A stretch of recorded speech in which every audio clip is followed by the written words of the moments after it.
What an honour it is to be back here. I came to the first SmartWeb last year, and it was like the Romanian web design development community coming together for the first time, and it was really good to see. So it's a big honour for me to be invited back. Thank you for having me. Housekeeping. If there's a fire, get out quick. You'll get out quicker if you kill the people around you. Don't help them, run. Toilets, I don't know where they are, but there are some, so don't worry. All the speakers will be in the pub tonight. There's not much time for questions after the sessions, but we love questions. So if you have a question, either grab us in the breaks or come up to us in the pub afterwards and ask the question. Don't be shy. We're here for you today, all the day. So please come up and talk to us. Our first session is Jeremy Keith. Jeremy is an Irish designer or developer. He lives in Brighton. I first met Jeremy 9 years ago at the first British developer conference called App Media. And he came up to me and said, "Lawson, you're a sick bastard." And no greater compliment has ever been paid to me, certainly not by Mrs. Lawson. So I'd like you to put your hands together for Jeremy. He is a developer. He wrote the first book about JavaScript that made sense to me. And he's not just a geek, he plays with a band called Salter Kane, and he plays an instrument called the bouzouki, which is like the panpipes but worse. Jeremy Keith, ladies and gentlemen.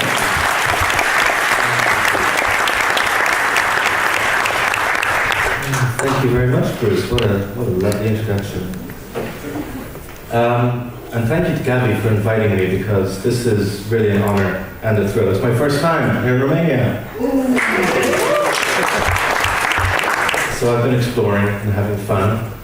But today, time to get down to it. What I would like to do today, to kick this off, is I would like to change your mind. And when I say change your mind, I don't mean I want to make you reverse a position on some belief that you hold. I mean I literally want to change your mind. I want to rewire your brain so that maybe by the end of this talk you will see things slightly differently. Now that might sound like a very ambitious plan to attempt to rewire your brains, but actually we rewire our brains all the time. When we're shown something and then we can't unsee it after we've been shown it, right? Like, so the classic example, you know the FedEx logo, and somebody points out to you that there's an arrow between the E and the X, right? And you've all seen this one, right? Who's seen the arrow between the E and the X? Right. And ever since then, you can't look at the logo without seeing the arrow, right? You literally can't unsee it. Your brain has been rewired. So, I mean, that's one that a lot of people know. But what about this one? A more European example. Toblerone. You're familiar with the chocolate, I'm sure.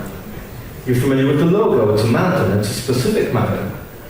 But can you see the bear? Oh, you can. You've all seen the bear already.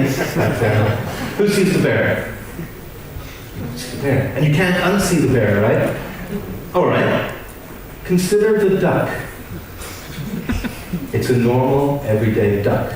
Or fox. Okay? But then, somebody, usually the internet, points out that all ducks are actually wearing dog masks.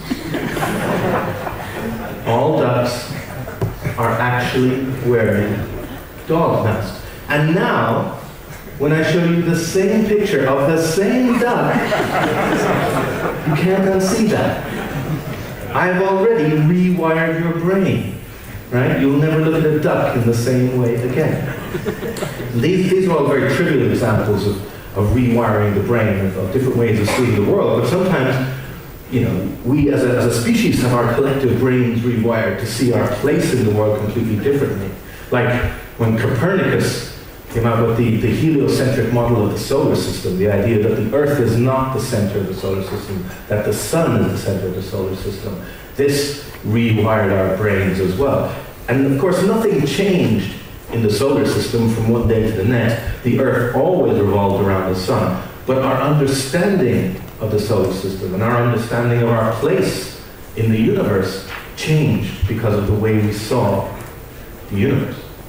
Or when Charles Darwin came up with a beautiful idea of natural selection. Again, nothing changed in the world. It was always there. He simply showed us that it was there. And from that moment on, we would never see the world quite the same way again. We would never see our place in the world quite the same way again. It rewired our brains, rewired our understanding. I love this sketch, by the way. This is from one of Darwin's notebooks. And this is the first sort of glimmer of that idea in sketch form. And I think it's really beautiful. What it reminds me of, the first glimmer of an idea. This is another sort of sketch note thing in a paper called Information Management, a Proposal. This is a paper written by Tim Berners-Lee, and he's working at CERN. This is the first inkling of the idea of the World Wide Web. He presented this snappy title to his boss, and luckily he got the go-ahead. As you can see, his boss scrawled at the top of the paper, vague but exciting. And it was actually hard work to get the idea of the web across, even after he'd written the code. Tim Berners-Lee still had to convince people of the power of the web. Effectively, he had to rewire people's brains to get the fundamental concept of the web, which is that there is no central authority, there is no central repository of knowledge that people draw on, that instead it's this network of nodes, and that anyone can add to the network. Right? And that there isn't this centralized view of things, it's all decentralized. That was a radical idea that required rewiring people's brains. And also the idea that it didn't matter what kind of computer you had, that you should be able to access this web, this World Wide Web. We kind of take it for granted today, right? That it doesn't matter whether you've got a Mac or a PC or Linux, that you can connect to the web and you can access a website. But of course at the time it was kind of crazy to think that it didn't matter what kind of computer you had, you would be able to access this information. That was radical, that required rewiring people's brains. And the web as a medium to be designed in, that also required designers and developers to rewire their brains. But of course, there was a lot of resistance. People don't like rewiring their brains. Instead, what we did was we kind of tried to make the web feel more like the medium we already knew. Does anybody remember this book, Creating Killer Websites by David Siegel? Okay, Marco's going to send it. Some of us are old here. Okay.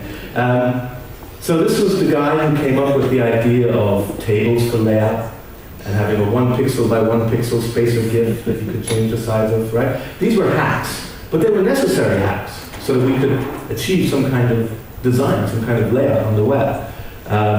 He recanted years later. He wrote an essay called "The Web is Broken and I Broke It," which is maybe overstating the case. But the point is, what he was doing is he was trying to give designers the same control that they were used to from the other medium, like print, right? Designers could come in from print to the web, and they were lamenting the state of the web. We've only got 216 colors. We've only got 2 or 3 fonts we can use.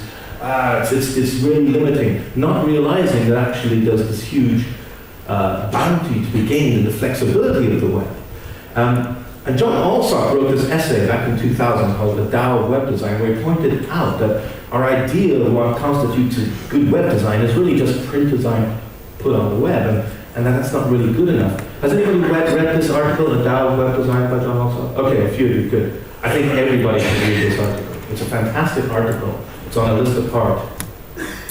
And it was written 14 years ago, but it's more relevant today than the day it was written. It's quite remarkable. But John's pointing out that this idea of taking from a previous medium and applying it to a new medium, that's actually not a new idea. That happens all the time. In fact, that happens every time a new medium comes along. That when radio was invented, we started doing theater on the radio. And then when television was invented, we started doing radio, but on television. And it always takes time for every new medium to come up with its own vocabulary, its own tropes. This is something that Scott McCloud pointed out in his book, Understanding Comics. A different medium, it's the same idea, that we take what's come before and we start doing that to begin with before we can truly embrace the new medium as its own thing, right? So it takes a while for us to rewire our brains, to accept new ways of thinking. If you think back to the Web Standards Project, Jeffrey Zeldin and all those guys back in the late 90s, early 2000s, we mostly remember their work for how they tried to convince browser makers to support web standards, to implement web standards. But that was only half of their work. And the other half was convincing us, web developers, web designers, that we should be using these web standards instead of using tables for layout and 1 pixel by 1 pixel space. So in other words, half their work was rewiring our brains. And I know that they certainly succeeded. I've talked to people who said that they were not the same after reading this book, after reading Jeffrey Zeldin's book, that their brains were rewired, that they saw their work differently, that they saw the web differently. And that's the fundamental message that was coming across from the Web Standards Project, and this idea of web standards, was the separation of concerns, where previously we had our structure and our presentation baked into the HTML layer, right? Tables for layout, 1 pixel by 1 pixel space or diff. And then now with web standards, specifically with CSS, we could separate out the presentation from the structure. That was the message, that was the idea that was trying to get across. But it was hard to get people to grasp that idea until people saw this website, the CSS Garden, right? Who's seen the CSS Garden? Good, okay. Do you remember that feeling, that kind of aha moment of, oh, I get it. The separation of structure and presentation. These are completely different designs, different presentation, but it's the same underlying structure. There's something about seeing it in action that made it easier to understand, that made it easier to rewire our brains and not see things quite the same again. So we have that structural layer with HTML, with that presentation layer with CSS, and then of course the third layer on the web would be JavaScript, which is for behavior. And this idea of this layered approach to the web, structure, presentation, behavior, is what's behind the concept of progressive enhancement. The idea you begin with your structure, you add on your presentation, you add on your behavior. And some people think of progressive enhancement as an old idea, it's an idea of the past, and it no longer has a place on the modern web. And I'm going to argue that that's the opposite, that the idea of progressive enhancement is somewhat timeless on the web, and that it's a very valuable way to look at the world, a very valuable way to have your brain rewired. So as I say, the fundamental idea is that you have structure, presentation, behavior, which maps really nicely to these layers of HTML, CSS, and JavaScript. And this idea of these layers, that one being built upon the other, reminded me of a concept that it's from architecture. I read in Stuart Brand's book, How Buildings Learn. And he has this concept of shearing layers he talks about. Now he's talking about the different time scales involved at each layer of a building. How you begin with geological time scales, the physical site that a building is on. And as you get further into building the structure and building the walls and then putting things inside the walls, the time scales get shorter and shorter. Right? On a daily basis you can move things around inside a room. Right, it's a really short time scale, but the physical location of a building is a very long time scale. But the other thing that strikes me about this way of seeing architecture is the way that each layer sort of depends on the layer below. Right, you can't move things around inside a room until you've built a room. You can't have a room until you have the structure. You can't have a structure until you've got the site. And I think that very much applies to how we should build for the web. And on the web, our structural layer, certainly we already have, which is HTML. I feel like this is our foundation. I guess the site layer would be our URLs, our domain. That should be the long-term thing that never changes. And then on top of that, we build our structure. And there's a great aspect to the structure of HTML. It's built into its design. And that's this, the fact that HTML is fault tolerant. It's the way that HTML handles errors is very fault tolerant. So to explain, this is how a typical element works in HTML. An element has an opening tag and a closing tag with some content in between. And the default behavior of a browser is to display whatever content is between the opening tag and the closing tag. Okay, you all know this. Well, where it gets interesting is what happens when you give HTML an element that doesn't exist, that it doesn't understand. There's a made-up element, and I put some content in between the opening and closing tag. What happens is this. The browser just displays the content between the opening and closing tag. Okay, big deal, you might think. What's important is what doesn't happen. The browser does not throw an error to the user. Right? It doesn't pop up an error message. The browser does not stop rendering the HTML at this point and refuse to render any further. That's hugely, hugely valuable. That means that we can start adding new elements to HTML, secure in the knowledge that older browsers will deal with them just fine because the default behavior is to just display the content, not throw an error, not stop parsing that document. That's great. That means we can keep adding to HTML over time. But likewise, we can make use of this default behavior when we add new elements where we don't want to show the content. Now, in this situation with canvas or video or audio, we can have our modern elements doing their modern things, and the supporting browsers won't show what's between the opening and closing tags, and we know that older browsers will, so that's where we can put our fallback content. We can put a link to another document or something, right? So that's hugely valuable, and that means we can keep adding to HTML over time. That's why HTML has been able to evolve over more than 20 years, which is kind of nuts when you think about it. Formats that last that long are almost unheard of. And of course, HTML is very, very, very different today than it was 20 years ago. Almost unrecognizable, but still the same format, I think. I think it's still HTML. It's kind of like when people talk about the family axe, and they say, oh, this axe has been in the family for generations. We've replaced the head 5 times and the handle 3 times. Right? It brings up that philosophical question. Is it the same axe? It's almost like that with HTML. You know, there's this unbroken line, but I feel it is still the same format, the same piece of work. So that fault tolerance allows us then to use the right element for the job, which, to borrow another term from architecture, I consider to be structural honesty. Structural honesty is just that, using the right material. Instead of having some facade, where you're just using divs and spans, you can be structurally honest and use the correct elements to achieve what you're trying to get across. So it would be structurally honest to use a button element if you want a button on a page. It would be structurally dishonest to use a span element and then make it act like a button by adding in event handlers and ARIA roles and all this stuff. I mean, also, I'm just lazy, so I'm just going to use a button because it's the easiest thing to do, right? But there's also this idea of structural honesty, using the right material. And CSS, our presentation there, that is also fault tolerant. So here's how CSS works. Every piece of CSS ever written follows one simple pattern. Think of 3 things. You have a selector, a property, and a value. That's it. That's every piece of CSS ever written. There's a little bit of syntactical sugar in there so that the computer can understand what it is you're writing, but basically this pattern covers every bit of CSS ever. Selector, property, value. It's kind of beautifully simple. And here's how error handling works in CSS. If you give the browser a selector it does not understand, it will ignore the whole rule block, right? Everything between the curly braces. It will not throw an error. It will not stop rendering the CSS file at this point. It will just skip over onto the next rule block. If you give it a property it doesn't understand, it will just ignore that line.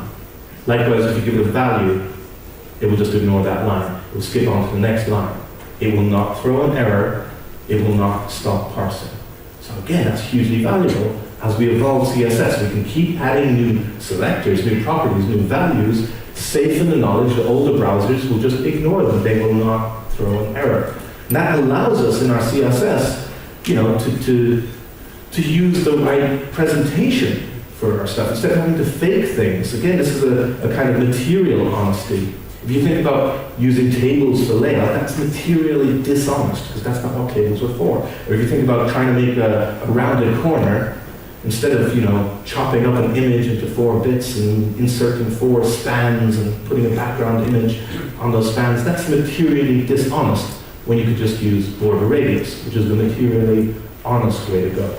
So both HTML and CSS have this fault-tolerant nature that allows them to evolve, that makes them very, very robust. That is, it's kind of okay to make a mistake in your HTML or your CSS because of that error handling.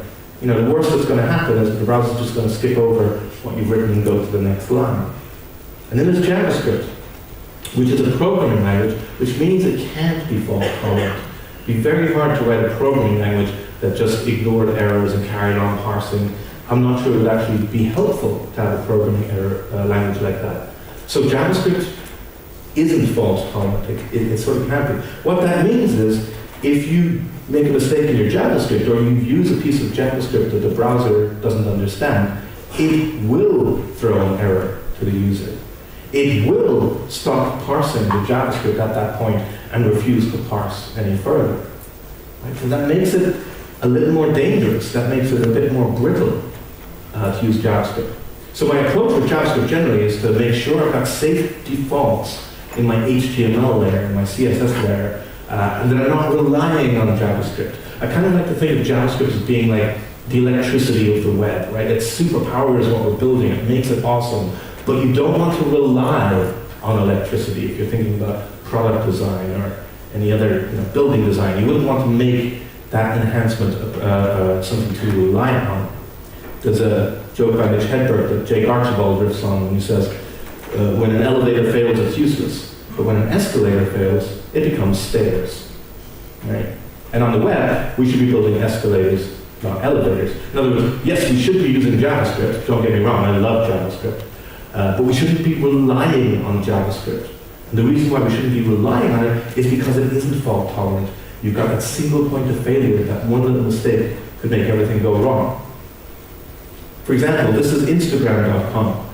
If anything goes wrong with the JavaScript, or JavaScript is disabled, the page has completed loading at this point. There's no content there because everything is being injected via JavaScript. So if something goes wrong with JavaScript, you get no content at all. This is a reliance on JavaScript.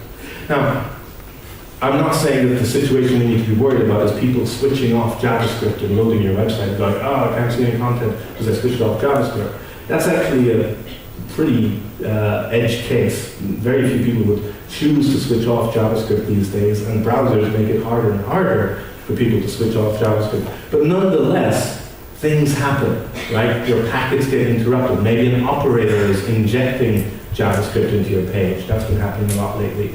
If you drop a packet of HTML, that's okay. It's because of the error handling it's going to recover. If some of your CSS goes missing, that's going to be fine. But if some of your JavaScript goes missing, it could be disastrous because of the error handling of JavaScript, right? This is why you don't want JavaScript to be a single point of failure. And Hume talks about this. The progressive enhancement isn't about people switching off things. It isn't about browsers not necessarily supporting a certain feature. It's about dealing with that technology failing. It's about being able to handle the things you didn't predict, right? The situations you weren't able to account for when you were planning. And just making sure what you've built is robust and can respond to those tricky situations. Or another way of putting it, David Slade said, look, it's simple. Build your web apps so they aren't a twirling shit show of clown horns when JavaScript breaks. Which is one way of putting it. Derek Featherstone puts it a bit more succinctly when he says, in the front-end stack, HTML, CSS, JavaScript, and Arabic, if you can solve the problem with a simpler solution lower in the stack, you should, because it's less fragile, more foolproof, and it just works. And that's an interesting way of looking at it. You want to go further down the stack because they're more fault tolerant, right? If there's something you can do in CSS rather than JavaScript, maybe do it in CSS. Or animations would be a classic example. It's going to get the hardware acceleration, right? But all of these ways of formulating this approach, that you shouldn't be relying on JavaScript, that you should be building in a robust way, right, with a solid foundation of HTML where things work to begin with and then you enhance them. These are all reformulations of an old idea, a design principle by John Postel. And the principle is this: be conservative in what you send, be liberal in what you accept. This is called Postel's law, or the robustness principle. And I see this at work all the time on the web. The way that web browsers work. That's a classic example of Postel's law, right? They are very liberal in what they accept. If you give them malformed HTML, malformed CSS, the way they recover from that is very robust. But I see Postel's law in action, every day. If you're designing something, let's say you're designing a form on the web, you want to be conservative in what you send. You don't want to send a big long form lots of form fields, you want to send as few form fields as possible. But on the other hand, when users are entering data into your form, you want to be liberal in what you accept. Don't make people format their telephone numbers with spaces or without spaces, right? Be liberal in what you accept. These are all examples of Postel's law in action. And I'm kind of fascinated by Postel's law and other design principles like this. So I kind of feel that the design principles are there whether you acknowledge them or not, so it's good to acknowledge them. Anything that's being built by human beings has design principles. Whether we want them to or not, we can't help but imbue what we build with our beliefs. And software is no different. Right? When human beings make software, they can't help but inject their own philosophies and their own beliefs, their own biases into that software. To give you an example, let's say you're a designer using Photoshop to design for the web. To be fair, Photoshop was never intended as a web design tool for manipulating photographs. But okay, you're going to start a new web design. You open up Photoshop, you hit Command N for a new document. The first thing you do is you have to enter dimensions, width and height. And straight away, there's that way of seeing the role of design that the software is imposing on you, unless you're aware of it. Or from the other end of the spectrum, if you've got a content management system that you're putting your content into, and that content management system has made assumptions about where the content is going to be viewed. Maybe it's made assumptions about the kind of devices that will be displaying this content. Now there again, you have to take on those assumptions even if they turn out not to be true. The software is imposing its way of seeing things onto you. So we need to be aware of this.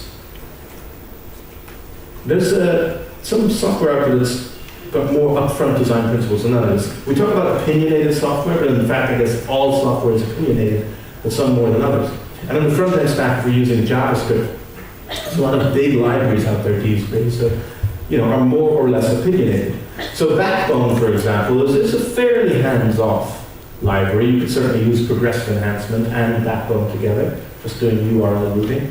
When you get into Angular, it's a lot trickier. I think you probably could use progressive enhancement in Angular, but you'd probably be limited to a subset of Angular because it expects that JavaScript is available all the time. It expects that you're going to create all your content in JavaScript. And by the time you get to Ember, it is unashamedly not about progressive enhancement. In fact, they see it as a feature that everything is generated in JavaScript. That you have just an opening and closing body tag and nothing else, right? Now, I'm not saying these are bad libraries. I'm not saying these are bad frameworks. What I'm saying is their philosophies don't necessarily match with my philosophy. Because my philosophy would be progressive enhancement. If they do match with your philosophy, then that's great. Go ahead and use these libraries. As long as you're aware of the philosophies that are baked into these libraries, you're aware of their design principles. And this is something you have to remember whenever you're choosing a tool, any kind of tool, whether it's software or anything else, is you have to ask, does it reflect my own design principles? So if you're choosing a library or framework, you have to say, okay, does it reflect the way I would work anyway? And if so, you're going to work with it and you're going to work faster, right? But if it doesn't, you're going to spend the whole time fighting up against it. This is why it's possible to have one developer say, this library rocks, and another developer say, no, that library sucks, right? And they're both right, and they're both wrong, because it depends entirely on the person using the library and the person who created the library and how well their worldviews match. So for me personally, I find it difficult to use these tools because their worldviews do not match the way I see working on the web, which is this robust approach of progressive enhancement. But I completely understand why people reach for these libraries, particularly if people feel that what they're building is really, really complex and they need help. I remember I was listening to an episode of Shop Talk Show, a podcast, and John Resnick was asked about what he thought of these big monolithic frameworks. And he said, no one wants to think that what they're doing is trivial. I can certainly relate to that. Right? Our work is hard. We're building really tricky stuff. When someone asks you how your work is going, you don't say, yeah, it's easy. This work is easy, no problem. No, what we're building is like, oh, this is so hard. I'm working on this really tough problem. And so then when these frameworks and libraries are pitched as helping you build complex things, we're not building documents anymore. Oh, no, you're building web apps. You need one of these big frameworks to help build your complex web app. Well, then we say, yeah, I am building a really complex thing. I do need this framework. What I'm building is not as simple as just, some HTML and CSS. It's a big, complex web app. I kind of think that's bollocks. This idea of website, web app, first of all, I don't get why we would take the entire World Wide Web with all its diversity of things you can do and things you can make and all the stuff that's out there and divide it into two buckets, website and web app. That just doesn't make sense. And I question why people feel this need to say, oh no, I'm not building a website, I'm building a web app. And my fear is that the reason why people like to do that is that they can use it as a get-out-of-jail-free card to say, I don't need to think about progressive enhancement or accessibility or any other best practices because I'm building a web app, I'm building something really complex. I'm not saying there aren't very, very complex things, but I think there are far fewer than people would let on. Actually, you can build very complex things using progressive enhancement. But you can see things differently. You can have a different point of view, and that's absolutely fine. Like Tom Dale, who's one of the creators of Ember, he says, look, JavaScript is part of the web platform. You don't get to take it away and expect the web to work. Now, I disagree with this, as you can imagine, but I respect his opinion. But one of the reasons why I disagree with what he's saying is his framing here. He says JavaScript is part of the web platform. And this is an interesting way of looking at things. This phrase, the web platform, I'm not very fond of this phrase. Don't get me wrong, I'm not talking about things like webplatform.org. These are great websites doing great work. But this way of thinking about the web as a platform, I think it sort of misses the point of the web. Like I said, when Tim Berners-Lee created the web, the whole point was it didn't matter what platform you are on, Mac, PC, whatever, that you would be able to access the web, right? Now I understand why people want to, from a marketing perspective, they want to see the web as being like any true platform, like, oh, it's like native, it's like building iOS, it's like building Android, it's like building in Flash. These are platforms, right? And in one way, it's amazing that that's even an option today, that you're building something complex, and you say, how will I build this? Will I do it as an iOS app, or an Android app, or as a web app? And the fact that that's even a question is kind of amazing that we've come that far. But I still think that just treating the web as another platform, the same as iOS or Android or any of these true platforms, is missing the fundamental point of the web. If you think about how an actual platform works, let's take Flash, back in the days when we were making Flash things. If I make something in Flash, and you have the Flash plugin, great. You get 100% of what I've built. If I make something in Flash and you don't have the Flash plugin, you get 0% of what I've built. Likewise, if I make an iOS app and you have an iOS device, great, you get everything, 100%. If I make an iOS app and you have a Windows phone, you get nothing. You can't install an iOS app on a Windows phone. You get 0. So that's how a platform works. Either you get 100% or you get 0. The web doesn't work like that. Right? Because of its volatile nature, I make something on the web, and depending on the browser you're using, you might get close to 100% of what I've built, or you might get close to 0% of what I've built if it's a really old browser, but you will get something in the middle. You won't get 0, you won't get 100 probably, but you will get something no matter what platform you're using. Now that's the true power of the web. And that's kind of an amazing idea to try to get hold of. To treat the web as a platform like Windows or Android or iOS is a category error.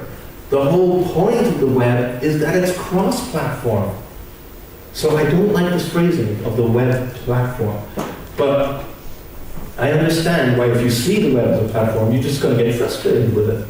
Here's Joe Hewitt, a very smart guy, wrote on the Facebook mobile app. He said, look, it's hard not to be disappointed by HTML if you develop iOS, Windows, or other mature platforms, as I am. Again, I totally get his frustration because if I were to compare the web to any of those true platforms as a platform, it's going to come up short. But when you compare its reach, then the web trumps everything. And what you have to understand is that Joe's frustration came on what he was trying to do at the time is he was trying to get smooth scrolling to work on the web, which, okay, that is actually going to be tougher than trying to do it in native, trying to do it in Android or iOS. And all these other sort of interactions are going to be tougher to do on the web. Swiping, tapping, dragging. But what you have to do is take a step back and see that these interactions are surface level implementations. Nobody wakes up in the morning and says, oh, I'm really looking forward to swiping today. Right? These verbs aren't the reasons why we build things, or the reasons why users use what we build. Users use what we build because of other verbs, like this. I want to find something, I want to buy, I want to publish, I want to share. So it's almost like you need to look below the surface level verbs of swiping, tapping, clicking, dragging, and get to the semantic verb beneath. What is it that people actually want to do? And when you do this, then you think, okay, well, how can I help people do this? And you'll find that all of these things you can accomplish in that fundamental structural layer of HTML, using just HTML, using links and forms. You can help people do this. Then you can say, okay, now how can I make it better for people who have better browsers? How can I add swiping, tapping, dragging, all of these other implementation level verbs?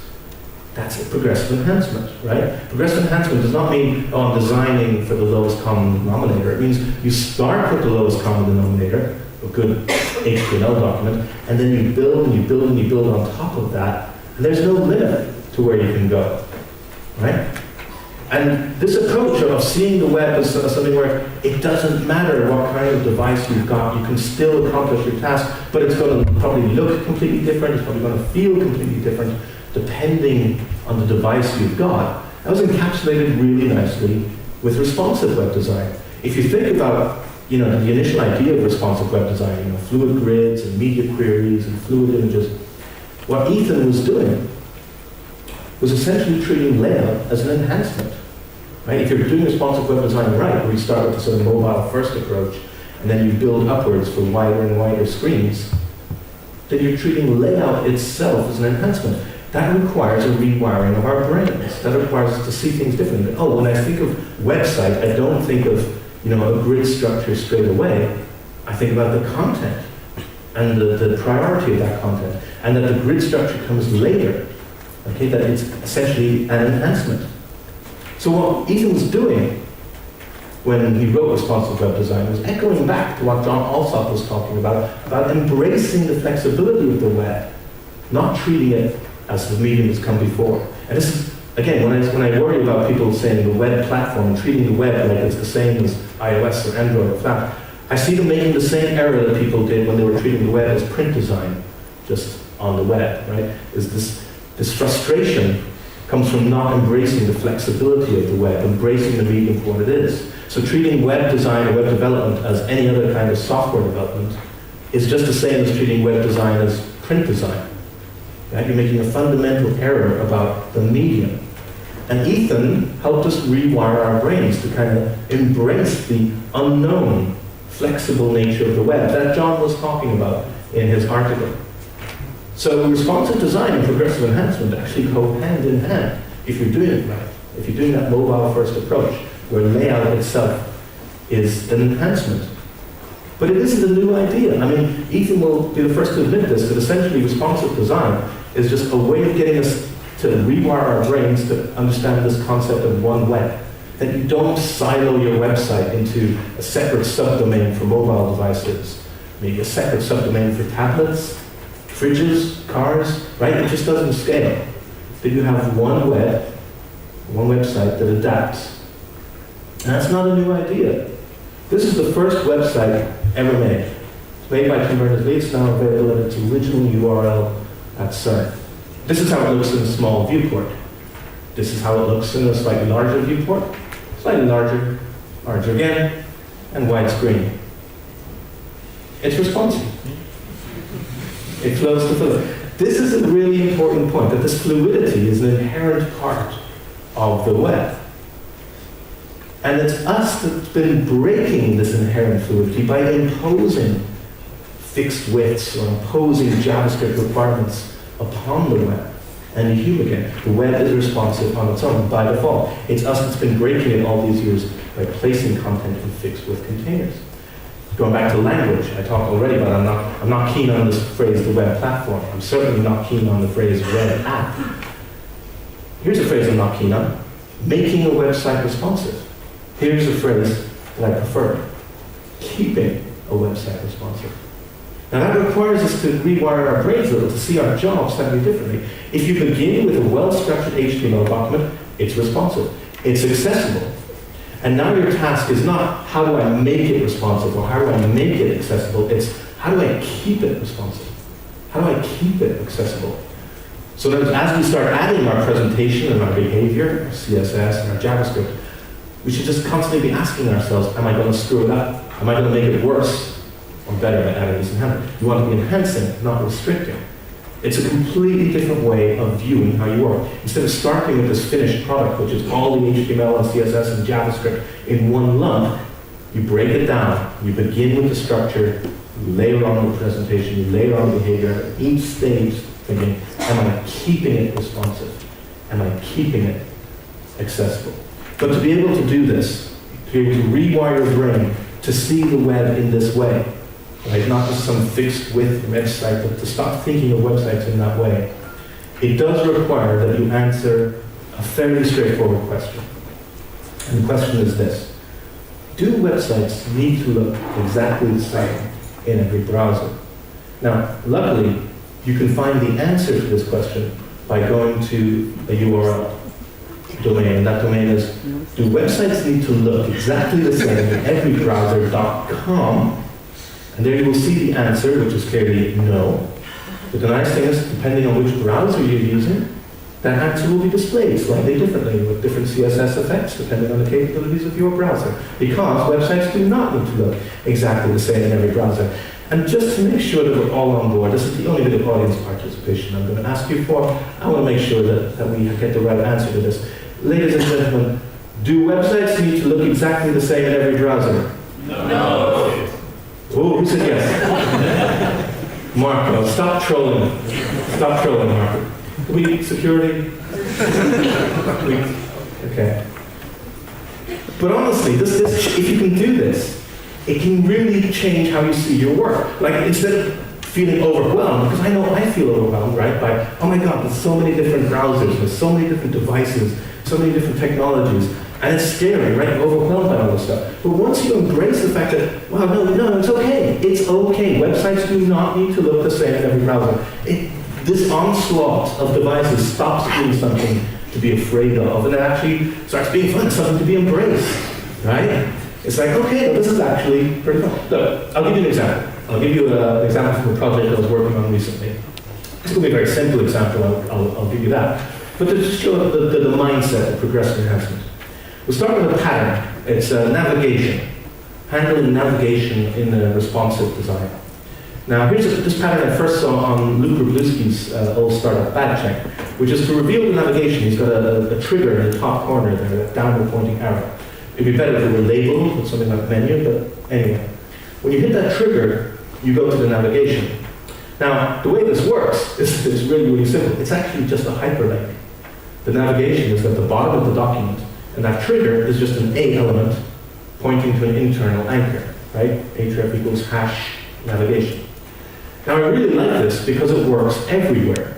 And every single browser ever made understands hyperlinks. So you know that this navigation pattern is going to work. So I've used it myself on a personal project I made. You know, top of the page is that trigger. I've also got a back to top.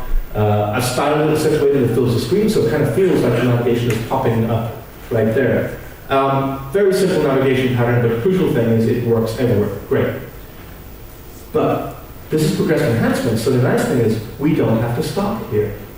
We can now say, okay, I have a navigation pattern that works everywhere, literally everywhere. There's no browser in the world that doesn't understand an A element with an href. That frees me up now to go crazy. How can I make the navigation better for more modern browsers? There's this myth about progressive enhancement that you're going to spend all your time making things work in older browsers. It's the complete opposite. You start here, you've got it working in older browsers. I don't even need to test on all the browsers. I know this is going to work. Now I'm going to spend all my time in more modern browsers trying out the latest and greatest techniques. So on this website, I've got a few different navigation things going on. You can see there's a search button, there's a more link to reveal more links, there's a menu icon there, right? Now in each of these, I've used that jump to footer pattern. Each of these are just a simple A element with an internal anchor, jumps to the bottom of the page to go to those links. Great. But now that I've done that, I'm going to enhance. I'm going to say, okay, actually, I want the search form to come in from the top, sliding in like that when you hit that button. I can do that using CSS, using JavaScript, right? Or that morning, I don't want to jump to the bottom of the page. I want to have an overlay that displays those links right there where you hit the button. I can do that, right? It's an enhancement. Or when I hit that menu, I want that to slide in from the side, like that off-canvas pattern. Okay? Seeing all of these different things, right? Progressive disclosure, overlay, off-canvas, as enhancements. The core thing is, can I access the navigation? And once you've done that for everyone, then you can treat the more modern browsers to these enhancements, safe in the knowledge that older browsers will handle it just fine. They won't get the off-canvas, they won't get the progressive disclosure, they won't get the overlay. That's absolutely fine. Why? Because websites do not need to look the same in every browser. It's okay. Now, to do this, I'm going to be using JavaScript. That means I have to test that the browser is going to understand the JavaScript. There's a lovely phrase that the guys at The Guardian use, the BBC as well, called cutting the mustard. This is essentially making sure that the browser understands the JavaScript you're going to use. And the reason why you have to do that is because of the error handling model of JavaScript. We don't have to do this in HTML or CSS. We do have to do it in JavaScript because JavaScript isn't fault tolerant. So I need to test. So for example, I'm going to be using query selector. So I'm going to check, does this browser even understand what query selector is? I'm going to be using add event listener. Does the browser understand that? That's my test, cutting the mustard test.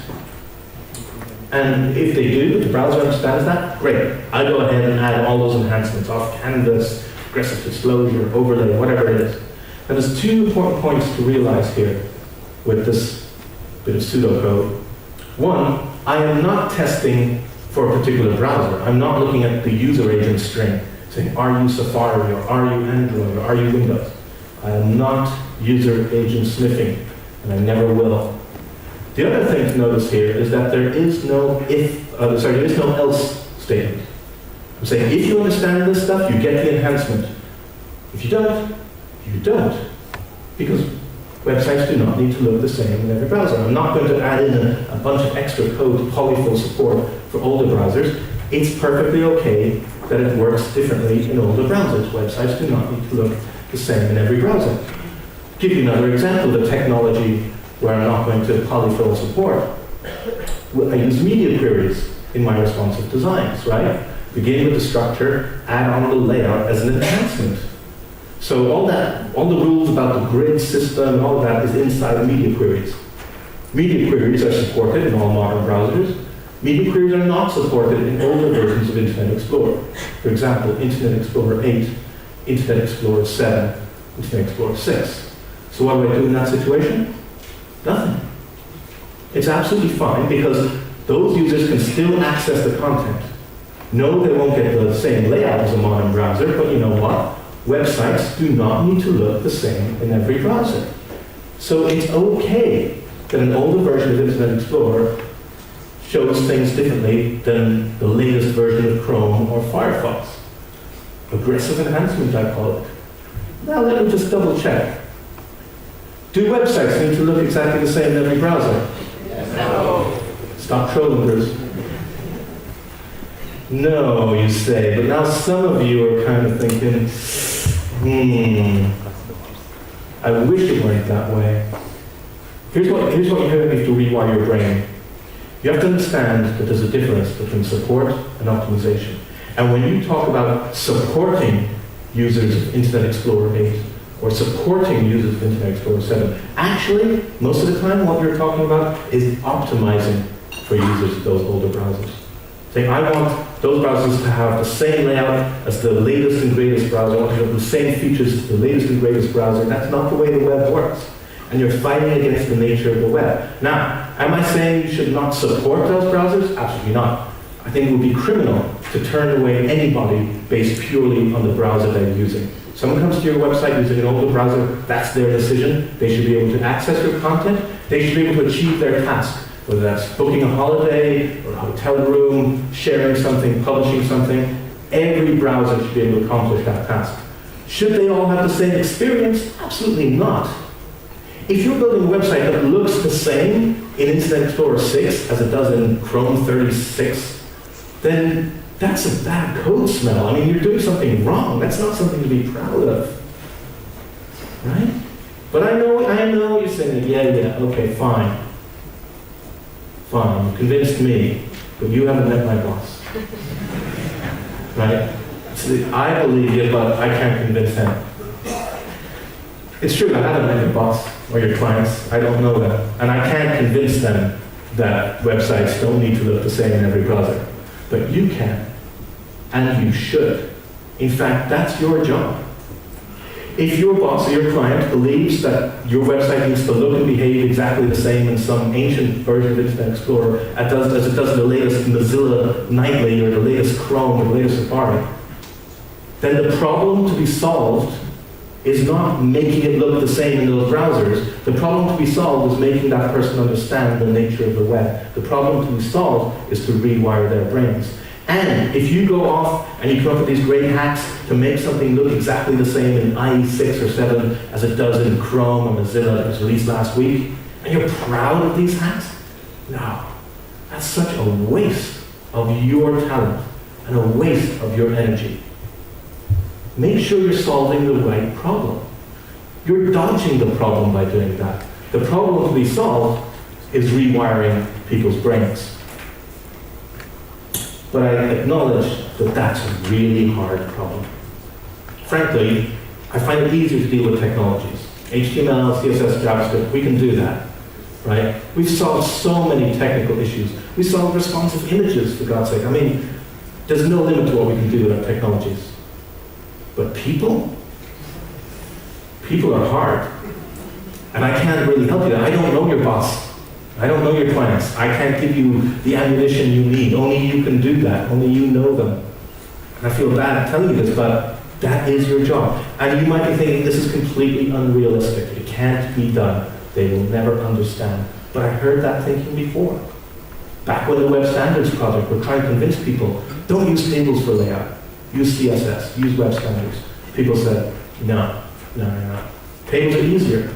And looking at it, if you said to Web Standards Project, what you're doing is impossible. People are not going to change. That seemed to be the likeliest outcome back then. But people do change over time. We've been here before. When Ethan came out with responsive design, everyone said, well, this is all fine for a personal site or a blog. It'll never work on a big commercial website. And then the Boston Globe came out, Microsoft.com. It can be done. People can change the way they see the world. People can have their brains rewired. And progressive enhancement isn't an old way of seeing things. In fact, progressive enhancement as a technique, as a way of seeing the world, a way of having your brain wired, is going to stand you in very good stead for whatever's coming down the line in the future. And I don't know what's coming down the line in the future. I can't predict that. I got together with some friends a while back and we tried to figure this out. What's happening next on the web? What's going to be, we've had mobile and tablets. What's the next things? We don't know. And we can't know. But what we can do is try and embrace what's coming down the line by being robust, by being flexible. So there's a kind of irony that the best way to be future friendly is to be backwards compatible. And if you're building something robust that works in a 20-year-old browser, chances are it's also going to work in whatever's coming out 6 months from now, 1 year from now, 18 months from now that we can't predict. And this way of seeing things, enhancements, right? This layered approach, that will stand you in good stead no matter what we're talking about. I've just been talking about things like layout and navigation, presentation and behavior. But now people are starting to talk about things like offline first, the idea of the network itself as being an enhancement. Or we're still thinking in terms of screens, desktop screens, mobile screens, tablet screens. What about when the screens aren't there at all? Well, thinking in terms of structure first, progressive enhancement, will help you meet that kind of future. I showed you earlier the very first website ever made, but I showed it to you in a modern web browser. And it still worked. I mean, you stop and think about that, that's amazing. I showed you a website that's over 20 years old in a browser that came out this week, and it still works. I mean, in the history of computer formats, that kind of longevity is unheard of. This is what that first website would look like at the time, right? A text-only line mode browser from back then. And here's the really amazing thing, that if you build a website today, and you build it right, using progressive enhancement, it could still be accessed by this browser, a 20-year-old web browser. Of course, it's not going to look the same. Of course, it's not going to behave the same. The idea that someone could still access the content, could accomplish their tasks, no matter what browser they're using, from what time period, that's kind of astounding. I saw a tweet go by, someone saying, wow, you really don't get the momentous idea of the web until you sit next to a guy with an old Nokia and another with a brand new iPad.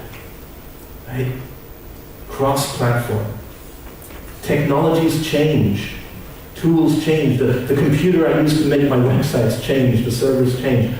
But those technologies, HTML, right, as a structural layer, and that way of seeing the world, progressive enhancement, that has been a constant throughout.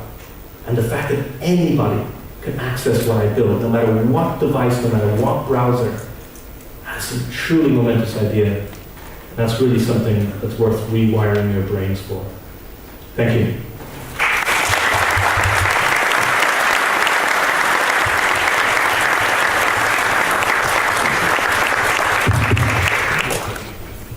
I was lying earlier. We do have time for a couple of questions. If anybody has any for Jeremy, not for me, you can ask me anything you want, but I know nothing.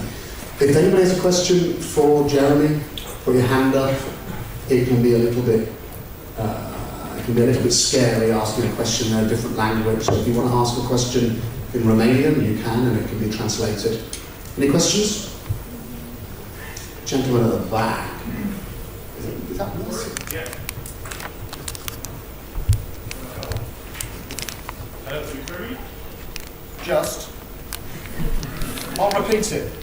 Anyway, how do you deal with web components? How do you make them progressive? That's an excellent question. So the repeat question, how do you deal with web components? How do you make them progressive? I've just been thinking about this a lot lately. So web components are extremely powerful. And one of the great things about web components is that they give us developers as much power as browser makers. But the scary thing about web components is that they're really powerful, and they give us web developers as much power as browser makers. And this is the point at which you would quote the classic Spider-Man quote about responsibility and power. The point is that when browser makers are adding things to it, it takes time, and it's frustrating because of how long it takes. But they have a bunch of design principles to guide them. And they're constantly thinking about backwards compatibility. I showed the example of Canvas there, and how it deals with fallback content. That's not an accident, that's by design. Making use of how older browsers will treat this. And thinking about that, what's the fallback, right? So I think with web components, we need to think that way. We need to think almost like browser makers. And we need to build in the fallback. We need to build in the accessibility. We need to do that stuff. I think it can be done. There's very early glimmerings of this. The problem with web components, because they're new, shiny, people are jumping in and making very big, complex things with web components. Actually, I think the power is going to be in very small, focused things. Adi Osmani has this sort of list of design principles for web components first. Focused, independent, reusable, I can't remember what it is, secure, right? And these are good watchwords to have. And I would say that thinking in terms of progressive enhancement, you got what's the fallback? How will this work when web components aren't supported? I think it can be done. I think the danger is that we leap in and we see it as, we're leaving progressive enhancement. This is a whole new web, it's a whole new paradigm shift, and therefore all the old ways of thinking don't count anymore. I've seen that happen already. I remember when Ajax came along, 2005, 2006, and people swept aside everything that came before and said, we're going to make JavaScript a requirement, you have to have Ajax in your browser or you get nothing, right? Actually, Ajax and progressive enhancement can work wonderfully together. You begin with a website that just works without Ajax, and you layer on the Ajax to make the interaction better. I feel the same with web components. You begin by thinking, what's the fallback, and then you add in the functionality. But it's going to require us to see things that way. It's going to require a certain mindset. So I think I'm probably going to be banging that drum for a while as web components get more and more popular. and they are coming. I think there's no way of avoiding it. I'll probably be shouting on the street corner saying, please think about progressive enhancement, and encouraging the good patterns that I see. I'm already seeing some nice ones. GitHub have a really nice little enhancement, right? With the custom element that extends time. That's a great example. And I have another one that I've been meaning to blog about that I'll try and get out in the next few days. But I think web components and progressive enhancement can work hand in hand together, even though it might not seem that way, in the same way that I think Ajax and progressive enhancement can work together, even though at the time it didn't seem that way. It just requires a certain mindset. You didn't ask me, but I'm on the stage, so I've got a microphone, so I have a right to talk. I'm going to talk a little bit about that in my talk, which is the last one of the day, so don't go home. If you're going to go to sleep, do it at lunchtime. And I'm doing a talk at PaddyWeb on October the 14th or something with a guy called Carl Groves, who's an accessibility guy, and the talk's called Web Components Done Right, and it will be live streamed for free.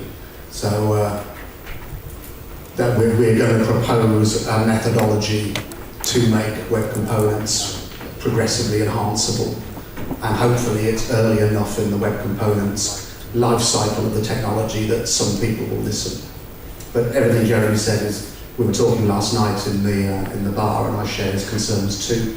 But I don't think it's not a cause for hand-wringing and lamenting that the world is falling. We just have to use the technology responsibly from the beginning and educate those around us who don't necessarily know as much as you do. Oh, thank you. It would be amazing if we can actually have a spec for this, because as developers, we don't want to be caught between two worlds. One world is what Jeremy preaches, be progressive, and another world would be the world of the hype. I want to build stuff. I like Polymer. It's simply to use. It's lovely, but I want to use web components that have a fallback. Polymers, not web components. Yeah. Everybody, polymers, not web components. It's a library on top of web components, yeah. Fallback. Although I will point out, when you're saying there's two different, let's say, at the extremes, I'm not saying that the other approach is wrong, I'm saying it doesn't fit for me. And there might be people in this room who might decide that progressive enhancement is not for them, and that their way of viewing the web is that you have to have everything, JavaScript, CSS, HTML, and if you're missing any bit of the stack, then you get nothing. I don't subscribe to that viewpoint, but it's okay to have other viewpoints. I just want people to be aware of what viewpoint they have. And then when they're choosing a tool, whether it's Polymer or some JavaScript framework, they make that decision based on, does this reflect the way I think? Does this reflect my worldview? Yeah, well, basically, I would like to have the best of both worlds. So yeah, it would be nice to see more options for the progressive enhancement view, because we seem to have plenty for the other viewpoint. Yeah. Okay. So sorry, Bruce, about the Polymer stuff. No. This stuff is in the web component spec, but whenever a new technology comes on the scene, everybody gets excited about the shininess and forgets about the boring stuff that Jeremy talked about, and I will talk about, the progressive enhancement, the security, the internationalization, the accessibility. It's great to see you again. Thank you for that night in Amsterdam. I had a great time. Oh, shit. Any more questions for Jeremy? In answer to your unspoken question, is Ursus black, the dark beer, and he's already married, unfortunately. Put your hands together for Jeremy Keith, ladies and gentlemen.